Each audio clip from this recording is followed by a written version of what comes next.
Well, what do you know? The arch enemy is now on its knees. They are dying, completely wasted. And you can see them all banding here together, talking about the misery of Carlton Football Club and how it fell away. As a Collingwood supporter, we're arch enemies, of course, but we have respect. I have lots of respect for the Carlton fan cams, what they're doing. A big shout out to Pommy and Oz, absolutely fantastic. I love him to death. He's such a great guy, true sportsman, by the way. I mean, I think any other club that is going through that situation, that calamity that's happening in Carlton, most people will probably lash out at opposition supporters, but the fact that he keeps his cool professionally, respectfully, that man will actually go a long way. So a big shout out to him. The fact that, you know, the fact that you've got rival fans laughing at Carlton, you've got rival fans mocking them, the fact that Pommy can actually keep his cool is, I really commend him. That's why I have so much respect for him. Terry, especially Terry as well. Another one, Blue Abroad, they're doing a fantastic job. And so I actually tried to jump on one of their shows to give my insight as a Collingwood fan where they actually went wrong. I do follow their pages closely because they just do a wonderful job. Of course, we follow Soup Luke and a lot of the other pie pages. Chronicles are fantastic. And the other pages as well. They're all fantastic. But I wanted to give my perspective because unfortunately, if you go to the Carlton pages, they're always giving their perspectives on where it went wrong and they're trying to figure out what the issue is. And the crazy thing is, maybe they're not seeing the bigger picture. Maybe they're not. And that's why I want to come in and share my view. Lovely tea, by the way. Made myself some nice Turkish tea. If you're wondering what Turkish tea is, we specially brew this thing, so it's fantastic. So where did it go wrong? Where did it go wrong? Why aren't Carlton fans talking about it? They would rather talk about, how bad their coach is and how bad he has brain fades, doesn't have a plan B.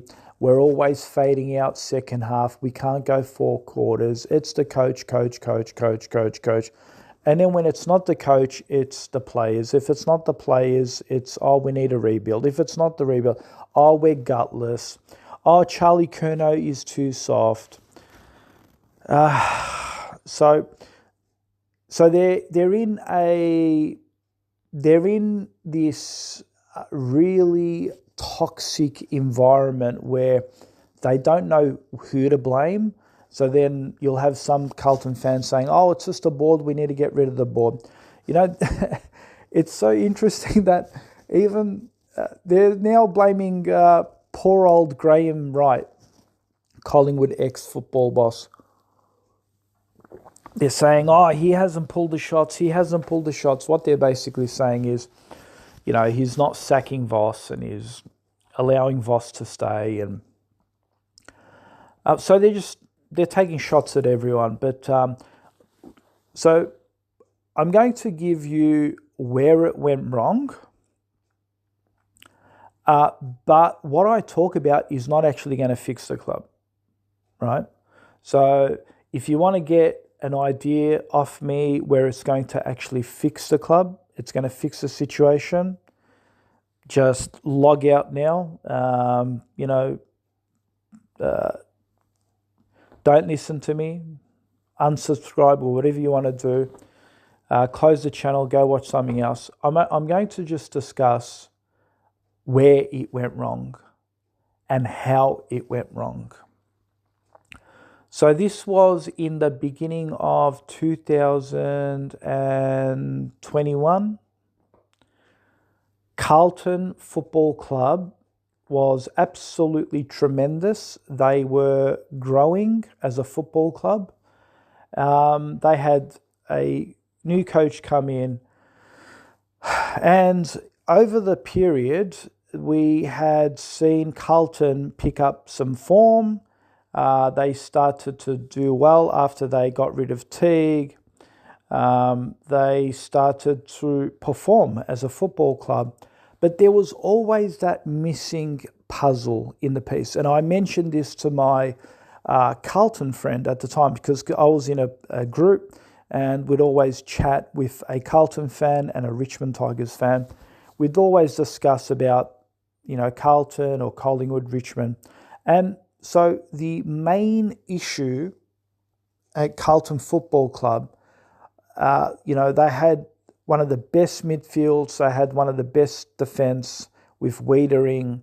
They had, the Walsh, and they had the Cripps, and that Chera was doing pretty well back then. And they were a very hard, fast-flowing midfield. Yes, their ball distribution to the forward line wasn't the best, but one of the reasons it made it look worse is because they didn't have a small forward.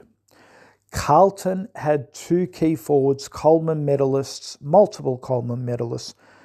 The tall forwards that Carlton Football Club had, you'd rarely find that blessing anywhere else. I mean, people are saying, Harry Mackay only won a Coleman medalist in the COVID era, where there was no crowd, so no pressure. Okay, fair enough. He won his Coleman medal when there wasn't pressure. Okay, but Charlie Curnow, he's won two, right? He's won two. So you guys had a unbelievable forward line. And here is the thing, right? And this is what I say to Carlton fans. As a Collingwood fan, when we were playing Carlton, if Charlie Curnow was playing, I tell you right now, I've already got sweat coming down my forehead, right? Because I know he's going to give us a big headache in the defence. He's going to be tremendously hard to stop. He's going to, and he did. You saw what he did to Darcy Moore once. I think he kicked 6 on him. Just completely frustrated Darcy Moore. I think it was in 2024 when this happened, or 2023, 2024, I think it was. I can't remember. Darcy Moore got frustrated, would hold him and, impinge a free kick. It was unstoppable. So they had an immense forward line. The only issue is Carlton didn't have a small forward. They tried to find that small forward in Papley, which they tried to sign to the club. That didn't eventuate. It didn't work out. Papley did not want to move from Sydney, although I think he's a Victorian boy. So from then on end, it pretty much went backwards.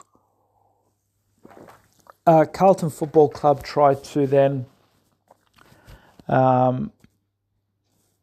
move its focus on Jesse Motlop.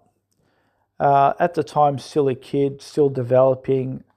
Didn't really work out with Motlop as well. Now, you need to understand what makes a great team is having two key backs that are exceptionally strong, minimum 2 gun midfields, and these are the key players, right? This is the spine. I'm talking about the structure. Of course, you need more than 2 in the back, 2 in the middle, and 2 up forward. 2 forwards, 2 tall key forwards who are guns. This makes the spine of the team a premiership team, and then you add to it, a gun X factor player like a small forward, you're going to be a contender, if not maybe not a premiership team, but you're going to contend for a long time. And Carlton had the entire structure going. They had 2 key backs. I also want to add a small defender who can run out from the halfback fast They had that with Adam Sard, which is exceptional. And so they've got their mids in Walsh, Cripps, Chera, and then they got their forwards, but they don't have a small forward. That was the issue. So they couldn't find it with Motlop, who showed some promise, but still just couldn't really grasp that key role. And then so Carlton put its emphasis on Matthew Always, or Matt Always, don't know his name top of my head. And Carlton makes a preliminary final in 2023. Well, they finished 5th, so they had to go play Brisbane in Brisbane, and that's what sort of killed them in the end. But if they made a top 4, they probably would have been premiership contenders. And they all know that. They all know how it slipped. So the point I'm getting at is this. They had a side to play premiership contention. And then what happened afterwards was the following year, they weren't performing at their best. Matt always was just a band-aid over the wound. He wasn't really the X-factor player, but he applied enough pressure that when the ball came to ground, he was going to be there and help his tall forwards.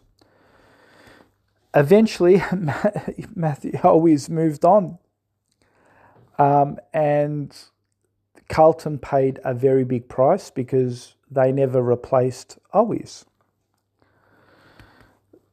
I said to my Carlton friend at the time, one of the biggest mistakes your club ever made was when they lost out on Papley, they should have signed Jordan De Goey. Jordan De Goey, I think in the year 2020 to 21, he was having off-field issues. Under Nathan Buckley and Eddie, he wasn't really developing well. He was a lot of off-field issues, but he was looking for a fresh start. He was looking for a new club. He didn't want to play under Bucks and Eddie anymore. He was looking for a fresh club. Some people need that fresh start. That's what my check said. My check said he wanted that fresh start, and that's why he went to Melbourne. So Jordan De Goey wanted a fresh start. He was looking for a big contract at another club.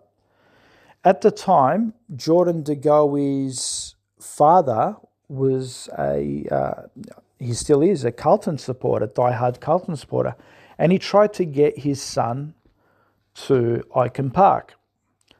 But Carlton did not take the risk with Jordan De Goey. I think it was a pretty silly move, knowing the player that he is, an X-factor player, something that Carlton does not have.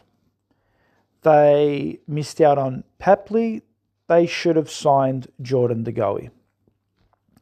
People are saying, Jordan De Goey, he's injury prone, is this, is that. Mate, he could be injury prone, that's fine. But keep him in cotton wool, keep him for the finals and see what he does. Right? And imagine a forward line with Harry McKay, Charlie Curnow and Jordan De Goey. I'm telling you, that would be an unstoppable forward line. Okay? So they missed out on that blunder. And then Jordan De Goey remains at Collingwood, and you saw what he did to Brisbane Lions in that last quarter with that clutch goal. Nick Dacos handball to Jordan De Goey, and he kicks that goal. So that's the player Jordan De Goey is. And they missed out on him. They they did not sign him. So instead, they went and got a whole bunch of other players. They brought in Adam Sard. They brought in Zach Williams. They brought in. They couldn't get a small forward. They did everything but a small forward, right? So it was hard on Charlie Curnow, because you got to understand that the big guys, they bring the ball to the ground, and then the small guys get to work. This makes an exceptional forward line. Really, really adds strength to your system. You go watch a lot of the top 8 teams. They've all got gun small forwards, whether it's Adelaide, whether it's Sydney, whether it's Brisbane Lions, whether it's Hawthorn. So you need to, so that's where it all went wrong. And then to add injury to insult, Carlton went, okay, well, we don't have a small forward. So then what did they decide to do? Instead of adding strength to their team, this is in 2025, instead of adding strength to their side and getting more experienced players, they wanted to get greedy on the trade period. So they had I think they had 2 first-round draft picks. I think one was pick 10, maybe the other one was pick 16 or 14. I can't remember what it is. So they traded both those to get pick 3 for Jagger Smith. And you're thinking to yourself, you're in a flag window. So you're in a flag window and you're going for Jagger Smith. Jagger Smith will be at least a 5-year development. But you're going for Jagger Smith instead of Houston, because Houston, it was either going to be Jagger Smith or it was going to be Houston. Now, if Carlton picked up Houston, that would have added a lot of experience into their half-back line. It would have relieved a lot of stress for Wiedering. And this caused a lot of issues that they didn't sign Houston. And so they opted for Jagger Smith. And here's the interesting thing. It's like, and then, of course, after that, Charlie Curnow didn't want to stay. I mean, they got rid of Matt Alwies anyway. Charlie Curnow didn't stay. I think Matt Alwies wanted out. Charlie Curnow wanted out. He's gone. And then Silvani. And then they lost TDK, their ruck.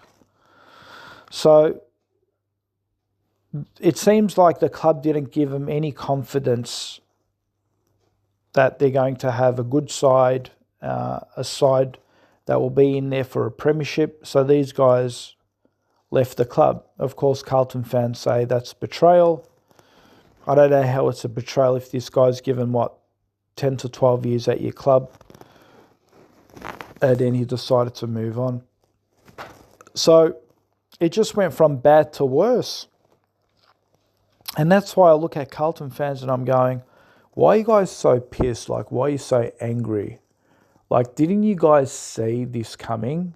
Like, what did you expect? You lost an exceptional ruck in TDK who can cause damage up forward, who can cause damage at the back.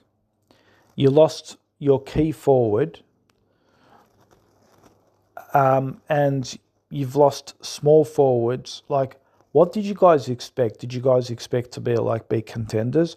I mean, you have to be so delusional that not only you didn't have a small forward, an X-factor player, you also lost your key forwards, you lost a ruck, you lost Silvani in the back.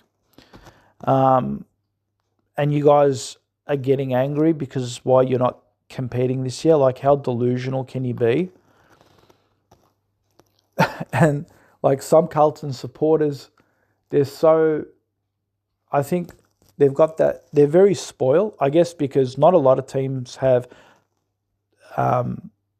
tall key forwards, and especially the ones that have won Coleman medalists. These guys had two. And you get those spoilt rich kids that have got it all, but then when they lose them, they just bag them anyway. They didn't appreciate it, and they were actually bagging Charlie Curnow, calling him soft. Oh, we're going to do better without him. He's soft anyway. He disappears when the pressure's on. It's sad. It's really, really sad.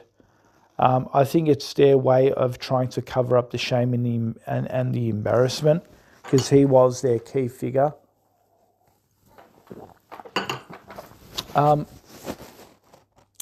So that's where it went wrong, right? And this is the truth. So these Carlton fans saying, "Oh, our coach Michael Voss, I'm not saying Michael Voss is the best, but to pin this just on Michael Voss, I think it's really, really unfair. I think it's really, really unfair. This has to do with those who pulled the strings, made the decisions on the selection table, on the recruitment, not getting Houston to the club, being greedy and saying, nah, we want to get a top 3 draft pick. Mate, you can go for a top 3 draft pick, but have you won a premiership yet? Like, if you've won multiple premierships, yeah, I'd say, yeah, give up 2 draft picks, get another first rounder, get a top 3 pick. You haven't won a premiership in like 30 odd years. What is it, 29 to 30 years now? You haven't won a premiership. And you're saying, nah, you don't want to get another experienced player in Houston. You want to go out and look to the future.